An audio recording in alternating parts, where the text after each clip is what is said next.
Vedare tinokuchingamidzai zvekare kune chimwe chirongwa pano paZim Facebook Secrets and Confessions. Tadzoka zvekare nemamwe mamessages. Rekedzai tibva tapinda mumamessages edu atadzoka takakubatirai. Zvakangoma hazvo veduwe. Pane imwe message iyo yandakatumidzirwa ichibva kuna vahanzvadzi vedu vainge vachitochema pavoice note ravo. Saka mushure mekunge taita type up that voice note, ndabva ndati rekedzai ndinge nichiuya nayo nyaya iyoyo kuitira kuti munge muchizokwanisa kuvabatsirawo mucomment section. Nyaya yavo vahanzvadzi vedu ava yakamira sekudai so. Hanzi makadii zvenyu mukomana She, ndinokumbirawo kuti munge muchindiposterawo nyaya yangu makavikawo chitupa changu. Inini mukoma ndinogara ndichingoteerera maconfessions enyu, zvekare ndinoteerera machannels akawandisisa aripo paYouTube apo, nekuda kwekuti once vana vangu vaenda kuchikoro kana ndasara ndiri ndoga mumba, ndinobva ndatanga kubatwa neimwe stress yekuti ndinoshaya kuti stress iyi ndingaibvisa sei. Ndingangoti mukoma ndiri munhu wekuti ndainge ndichizviudzwa kuti ndainge ndakawanirwa nyasha naMwari mushure mekunge ndazviwanirawo murume wangu uyo ainge achinditeerera. Inini nemurume wangu takasanganawo muno muJoni, asi kunyangwe tainge takasangana muno muJoni, wangu murume ainge achindipa respect. Takabva tazotanga kuunganidza zvimari zvedu ndokubva tazoenda kumusha. Murume akabva azoenda ndokubva azonondibvisira mari. Murume wangu iye ainge ari engineer, asi kubva zvandakazopinda muupenyu hwake ndingangoti ndini ndakaita sekunge ndainge ndamuunzira mablessings mukati mekurarama kwake, nekuti before I had met him, murume wangu munhu wekuti ainge achitambudzika. Mari aikwanisa kutobata mari, but mari iya kuti ichinoshanda, mari iya yaibva yawanikwa isingashandi kana chino. Then when I came into his life, ndakabva ndazozamawo kuti ndinge ndichibatsiridzana naye nekuside kusvika tazokwanisa kutanga kurarama a comfortable life. By the time yatakazoenda kumusha tichinobvisa mari, aiwa zvinhu zvedu zvainge zvava kutonyatsokufamba zvichiendeka. Vana vedu avo vatiinavo takavaitirawo muno muJoni, then zvekare vanodzidzawo muno muJoni. So mukoma, lockdown yakati yauya, murume wangu ndopa akabva azotanga kuwana mapromises ekuti aikwanisa kuzobata a tender through his company. Saka zvakabva zvazotora a very long time, but ndainge ndamboona amwe ainge akaita kunge warning flags, because murume wangu tenda iri ainge akanzi kana akakwanisa kuribata rainge riri tenda rainge richiwetha mamillions nemamillions. Saka ndakaona kuti murume wangu akabva arakidza kuti ainge avhunduka mari, because for the first time in his life ndakati ndichinobata foni yake mukoma, ndakabva ndaona kuti ainge ava nemagroups akati wandei, magroups awo ainge achingotaurwa nyaya dzechihure. Zvekare ainge ava nemagroups edating nerimwe group iro rainge riri rezvinyadzi, group repono. Saka ndakabva ndamuconfront about this issue, because this was my first time. Ndakubva ndamubvunza ndikati kasi pane zvandainge ndichimushotesa here, izvo zvainge zvava kumukonzeresa kuti ange achipinda mumagroup ekuti wega waitoona kutoti vakadzi varimo mugroup umu vanoita zvekukechesa. Murume wangu akangoramba akanyarara, haana kana kukwanisa kundipindura, akangoseka zvake akati ndo zvinoita vanhurume vose. This was during the lockdowns. Then unfortunately contract yaya iyo yainge avimbiswa haina kuzokwanisa kuzobudirira. Then takazoti lockdown yapera mukoma, contract iya ndopa yakabva yazotanga zvekare kutaurwa nezvayo. Kwainge kuchidiwa mari refu, unongozivawo kuti zvinhu zvematenda zvinenge zvichidawo kuti unge uchiburitsa yedrink. Saka mari yataifanira kuti tinge tichiburitsa ipapo painge pachidiwa 70k yatakanzi taifanira kuti tinge tichizopa umwe wacho uyo ainge achiprocessa tenda racho iroro. Saka neniwo mukoma nekusaiti ndakashingirirawo ndichiitawo zvemabhindauko zvangu zvandainge ndichiita kutosvika pakuzotoitira vanhu zveurana, zvehembe nezvimwewo zvinhu zvakasiyana siyana. Ndakamboita mari panguva iyoyo yelockdown ndichiita zveurana izvozvo. Ndakabva ndazotora kamari kangu ikako ndikabva ndapa murume kuitira kuti mari yacho inge ichikwana, asi still mari yainge ichidiwa ipapo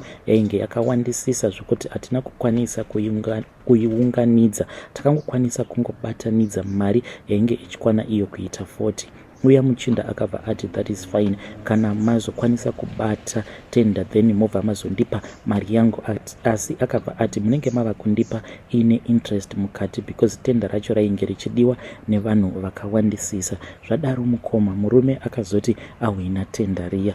Hii murume akabva ashanduka mukoma kundishandukira kuita 360 degree turn chaiyo yaakandiitira ndega mukoma. Ndakanzwa ndichipindwa nekutya pandakaona kuti murume wangu ainge atondipandukira. Chandakatanga kususpekta ndechekuti murume pamba ainge ava kusabatika, sezvo ainge ari munhu wainjiniya. Aingokwanisa kungondiudza kuti ari kuenda kusaiti kuti ange achienda kunocheka vakomana vake kusaiti kuya. Aikwanisa kugara komukoma zvimwedzi vose. Saka ndakazoti panapa ndinenge ndiri kutambwa front, ndokubva ndazotorawo dzimwe nhamba dzeumwewo mukomana uyo watinobva naye kumasame line.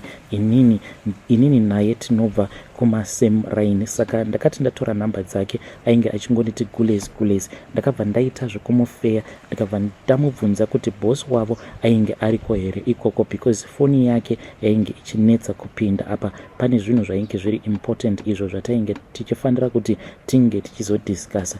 Then iye akabva anditi bosi kuno havawanzi kuuya kuno, vanokwanisa kungouya kana kamwe chete pamwedzi. Mukoma ndakaita sekunge ndichafenda, hana yangu mukoma yakarova. And kubva ipapo ndakabva ndazotanga kubatwa nechirwere chiya chekuti dzimwe nguva kana ndakagara ndinokwanisa kana kungotanga kungopera simba because of that stress iyo yandakasangana nayo. Murume akazoti achiuya neniwo ndichitya kudzingisa uya mukomana uya basa because iye akatozvifila kuti there is something that is gone wrong. Ndokubva andifonera akabva azoti kwandiri please ndinokumbirawo nenyasha dzaMwari musazoita sekunge inini ndini ndatengesa bosi because basa rangu rinobva ratopera. Ndakabva ndati it is fine. Murume akati auya ndakabva ndamuconfronta. Instead yekuti ange achindipindura, iye akangotanga kundisungirira, akatanga kundibvunza kuti ndakakuudza kuti inini ndinogara kwenguva yakareba ndisingasvike kusaiti ndiani. Saka kumasaiti ikoko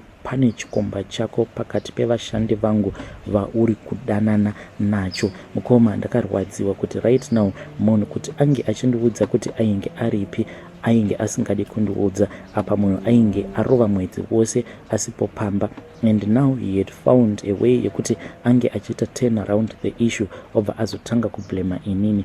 Dai kwanga kuri kunzi nyaya iyi yakangoperera pakati pangu naye aiwa ndaikwanisa kuzvinzwisisa, but bundo randinaro mumwoyo mangu mukoma nderekuti ndakazotosvika pakutogadzikwa matare nehama dzake, even though hama dzacho dzainge dzichitozviziva kuti munhu akarova mwedzi wose asingadzoke kumba. Munhu paakarova mwedzi wose asingadzoke kumba ainge adzokera kumba ndokubva atosvika akanomitisa ikoko. Vanhu vainge vachizviziva, but hakuna kana umwe zvake akada kundizivisa kuti murume wangu ndozva ainge andigadzirira izvi.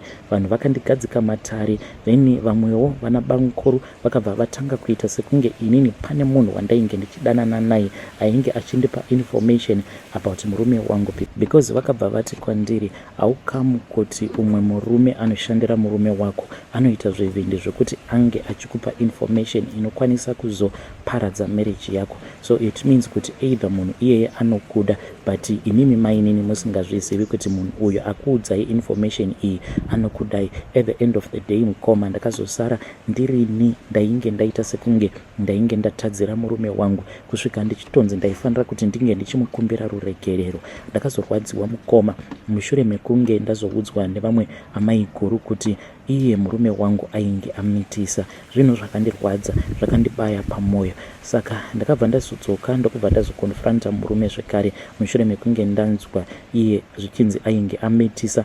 Iye haana kuti hongu, haana kana kuti kwete. Mimba iyi mukoma iri kutonzi yakazotosvika pakutozvarwa, mwana uyu atovako. Murume kana ndikamubvunza maererano nenyaya iyi haana hongu kana kuti kwete yaanombondiudza. Ndinotombozama nepose pandinogona napo kumupfugamira ndichingomukombera kuti ange achindizivisa kuti mwana uyu waakazvara nemukadzi uyo wacho waakazozvara naye kuZimbabwe mwana wacho aripi, zvekare mai vacho varipi, vachiri kudanana here, ndavapabarika here. Zvose izvo mukoma kana ndikamubvunza iye anokwanisa kana kungotora remote zvake obva atanga kuona bhora. Anoita zvaizvo zvekukwidza volume zvekuti ndega ndibva ndashaya kana power rekuti ndirambe ndichingomubvunza.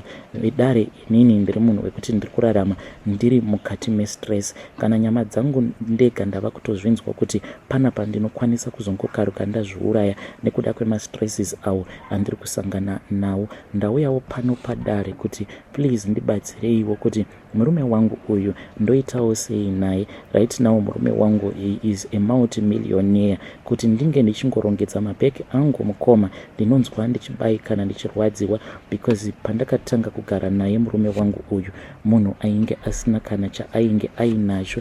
Ndakashandawo mukoma ndikazamawo kuti zvinhu zvake zvinge zvichizoita right. Saka pose pandinofunga kuti kana ndikangogara ndabuda mumba then it means kuti umwe mukadzi achangouya zvake obva angoita mutya ndigere. Ndibatsireiwo mhuri yeZimbabwe. Ndodiko ndozviuraya here kuti iye murume wangu akwanise kuzviona kuti ari kunditadzira, ari kundirwadzisa. Handichatombozivi kuti ndoita sei. Please assist me. Vedare ndo message iyo yandakatumidzirwa ichibva kuna vahanzvadzi vedu ruregerero. Pane pamwe pandanga ndichingozama kungojambira because mushure mekunge vasenda voice note ravo pandakadzorera the texted message yacho yakabva pavoice note ravo vakabva vati mamwe madetails awa dai mamabvisa mukoma nashi. Saka ndo andanga ndichizama kuti ndinge ndichibvisa. Please ngatizamei kuti tinge tichibatsirana navo vahanzvadzi vedu ava mucomment section. Hanzi chinondirwadza ndechekuti iye murume wangu is now a multi-millionaire. Saka ndinoti kana ndikada kurongedza mabhegi angu, kana ndikatanga kufunga mari dzaava nadzo, ndinobva ndati saka zvinoreva kuti umwe mukadzi achauya pano achangoita zvake mudya ndigere. But at the same time vahanzvadzi vedu vari kuchema ivo vachiti mastresses andinawo, mastress acho akanyanyisa. Dzimwe nguva ndinotombozvinzwa ndega munyama dzangu kuti ndinokwanisa kuzosvika pakuzvipfuudza upenyu hwangu. Please ngatizamei kutaura navo vahanzvadzi vedu ava mucomment section. Kana kuri kunzi munenge makambosanganawo nenyaya dzakadai so dzekuti mushure mekunge maronga neavo vamainge muchiti ndo mapartners enyu, then vanhu vaya ndokubva vazokuitai let down. Apa munenge makaitirana zvinhu zvihombe, makazozvifambisa sei, makazopodza seiko moyo yenyu. You can come to my inbox. Rekedzaiti vataenda panyedu inotevera. Nyedu inotevera yakamira sekudai so. Hanzi makadi zvenyu mukoma nashi. Can you please post my own story as hidden identity? Inini mukoma nashi nyaya yangu yakamira sekudai so. Kudzinza kwandakaberekerwa inini kwandinobva, vanhu veko vose ndikangoti kutangira pana sekuru. Sekuru vedu ava vainge vachiita zvekudriva mabhazi, navowo vakafira muaccident. Kubva pana sekuru, gogo ne avo vose vana vakaberekwa nasekuru nagogo including my own father vose vakafa neaccident. Here I am talking about vanhu 7 vakafa nema-accidents. Apa I am not including gogo nasekuru, but I am including my father, his sisters nevamwewo avo vainge vari vanin'ina vavo zvekare nemadzikoma avo. Saka kumhuri yekwedu mukoma ndo zvinoitika, and this thing izvi zvinoitika ndezvekutoti kunyangwe kana ukabata mari ukapindwa nepfungwa dzekuti dai ndatenga motikari, ndo zvaunobva wazotanga kufunga izvozvo kuti saka ndikatenga motikari ndobva ndazongofirawo muaccident sezvakaitawo baba vangu, sezvakaita gogo kana kuti sekuru. Saka kana izvo zvichitaurwa zvinonzi hanzi sekuru vedu ava vakaenda vakanoromba mushure mekunge vada ivo kuti vange vachinzi ndini pakambani ipapo apo pavainge vachishanda vachiita zvekudhiraivha mabhazi. Mishonga iya hanzi chibhotoro ichocho chavakapiwa hanzi chainge chakanzi hachaifanira kuti chinge chichibatwa nagogo, asi nekufamba kwenguva hanzi mikodziya dzakabva dzazokanganisika, then mishonga iya yakabva yazopanduka. Saka mishonga iyi mukoma ndo inopota ichitora vanhu mumhuri. Nguva zhinji mishonga iyi mukoma inotora vanhu after 5 years mishonga iyi yakasiya yabatwa nasekuru ndo painotora vanhu. Makuva ose arimo mumusha mukoma hakuna munhu anganzi akangofawo nechirwere chaMwari. Vose vanofa mudzinza rekwedu vanongofa vachingoita izvozvo zvekufa nemaaccident kana kutofamba chaiko kunototyisa nekuda kwekuti unenge uchingoziva kuti ndo zvirimo mudzinza, especially kana gore rechi5 rava kuda kunosvika. Munhu wose anenge ava kungofamba-famba, vamwe vanoendawo kuzviprofita vanoendawo vachizama kuti vange vachichengetedza upenyu hwavo. And the most painful part about our existence is isusu tiri vanhu vekutoti kutobatana tiri kutoramba tichingoita separation, even though tichingova vanhu vekuti tinongoassociata, but kwekwe kuassociata kwekwe kungoti ko tiri hama tingagodii, but hatisisina mushandira pamwe. Zvimwe kuda mishonga iyi iri kuda kuti inge ichizowana mukana wekuti inge ichizotipukuta tose. Hamenowo zvimwe kuda tichazosvika pakupukutwa nemishonga iyi yakasiya yabatwa nasekuru. Ndowo confession yangu iyoyo mukomanashi. Vedare ndo message iyo yandakatumidzirwa ichibva kuna mukoma vedu. Zvakangoma hazvo vedu we, nganzi musha wose waparara, ende wose anenge aparara mudzinza rekwedu anofa achiita zvekufa mumaaccidents. Zvakangoma hazvo vedu we, hanzi baba vangu zvekare nevanenge navavona natete vose vakafa in an accident. Sekuru vakafawo vachidriva bhazi iroro ravaidriva rikaita accident. Gogo zvekare vakafirawo muaccident. Zvakangoma hazvo vedu we. Rekedzai tibva taenda panyaya yedu inotevera. Nyaya yedu inotevera yakamira sekudai so. Hanzi makadai zvenyu mukomanashi, ndinokumbirawo kuti munge muchindiposterawo nyaya yangu. Ndinodawo kuti ndinge ndichireururawo zvimwe zvakamboitikawo apo pandainge ndichiri mufirst marriage. Saka mukoma zvakaitika panguva yacho iyoyo, inini ndainge ndichishanda mudhorobha muHarare. Then ndakabva ndazotanga kudana nawo neumwe mukadzi uyu ainge achiita zvekubika sadza kumaindustry ikoko uko kwandainge ndichishandira. Saka mukadzi uyu akamboita nguva yakati rebei achingondisungira play. Finally mukadzi uyu ndakati ndamunyengerera rimwe zuva ndokubva ndazotorana naye ndikabva ndazoenda naye kumba kwake. Musi iwoyo ndainge ndatopiwa zvimari zvangu. Saka takati taenda kuya mukoma takabva tazoita lula. Takaita lula usiku hwose. Cover up yandakangoita ndeyekungoti inini ndainge ndiri munhu aiva chidhakwa chaicho chekuti ndaiti kana ndikagara ndaenda kubhawa kumba ndaisadzoka. Saka mukadzi ainge atonetawo nekungoramba achingondikaidza kuti munhu unonwa doro uchiziva kuti kumba kunodzokewa. Mukoma takaita lula zveusiku hwose. Apa semunhu wekuti mukadzi uyu ndainge ndakamuchiva for a very long time, apa achindisungira play for a very long time. Musi waakazondipa mukoma ndakabva ndangoona kuti kwainge kusiri kufa, kwainge kusiri kufa ndekupi. Ndokubva ndazongoita bonde naye pasina kana dziviriro. Mangwana acho makuseni mukoma ndakati ndichida kuenda kumba, ndakabva ndaona kuti panapa ndainge ndatonamwa nesiki, ndainge ndatora siki. Chibharanzi chandakazoita ipapo ndechekuti sezvo mukadzi uyu ndainge ndichimudisisa, ndakabva ndamunyara kuti ndinge ndichimuudza kuti ndainge ndatora siki kubva kwaari. Ndakangobuda mumba make, then mukoma urwa wainge uchingoita hwekungoyerera pasikarudzi yangu. Ndokubva ndazodzokera zvangu kumba. Ndichinosvika kumba mukoma ndakabva ndameka sure kuti madam ndakabva ndavapa pressure yekuti ndainge ndichida kuti vange vachienda kumusha. Ndakabva ndavapa mari, even extra money. Ndakatoita zvekutokweretsa mari iyoyo kana ivo vakatoitawo confused. Ndakabva ndati chimboendai kumusha munoona mai. Ndokubva vaenda kumusha. Apa ndainge ndichingozama kuti ivo vasazozviziva kuti ndo zvandainge ndaita. Ende vakangozongoenda kumusha mukoma. Ndakazoti kwapera zvinguva zvakati rebei mushure mekunge ndarikavha, ndopa ndakabva ndazoenda ndikanovatora madam. Nyaya iyoyo kuzosvika tichingorambana, vaingogara vaine doubt vachingonditi asi paya pressure yamakandipa kuti ndinge ndichienda kumusha handina kana kumbogara ndainzwisisa. I suspect kuti paya mainge matofunga kundiramba, but zvavasina kuziva ndezvekuti inini ndainge ndatora siki. Saka ndainge ndichitya kuti zvimwe kuda ndinokwanisa kuzovazadzawo siki iyoyo yandainge ndatora kune mukadzi uyo wandainge ndichidanana naye ainge achibika sadza kumaindustry uko kwandainge ndichishanda. Vedare ndo message iyo yandakatumidzirwa ichibva kuna mukoma vedu. Zvakangoma hazvo vedu we. Please let us try to speak with him in the comment section.